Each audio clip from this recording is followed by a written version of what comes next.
Well, right now, Uber is waging war in the state capital to keep its prices low for riders in Central Florida. The city of Orlando passed an ordinance forcing Uber to charge higher prices, the same price as taxis. Now, Uber wants that change. News 6 reporter Justin Warmoth is in Tallahassee, where Uber is taking the gloves off to get what it wants. Up here in Tallahassee, it's called Going Nuclear. Uber releasing vicious attack ads saying Senate President Andy Gardner is blocking a bill that makes Uber cheaper and safer because he's just too close to Mears. The special interests are trying to take Floridians for a ride. Ride-sharing giant Uber is using this commercial to attack taxi cab company Mears and Senate President Andy Gardner. Uber says Gardner is holding up a House bill that would make it illegal for the city of Orlando to force Uber riders to pay higher prices. Uber reps claim Gardner is only doing so because he has a relationship with Mears President Paul Mears III.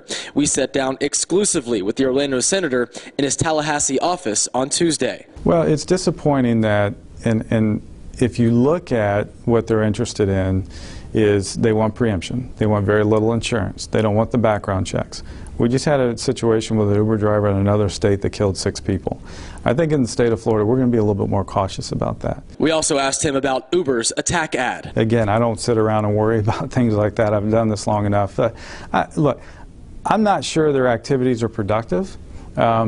It's not going to change my view, and if there's an agreement to be had by all parties, then I hope that we can get that done. But it's not just Uber. State lawmakers are concerned with Mears' influence. The shadow of Mears looms large over the Uber debate here in Tallahassee, and I think that Mears, frankly, has an oversized amount of influence in Tallahassee today, but that's changing. Representative Matt Gaetz, along with much of the House, want to remove the red tape for ride-sharing companies in Florida. In fact, their bill passed 108 to 10 in a vote last month. The Senate still has yet to have an up and down vote on the issue. It sounds like Uber is putting much of the blame on this not happening on you. Right. They say that you're blocking the bill. Are you blocking the bill? There is a bill right now on the Senate floor. It is by Senator Simmons to do exactly what we have consistently said we should do as a state. That doesn't sound like blocking, but I cannot create bills out of thin air.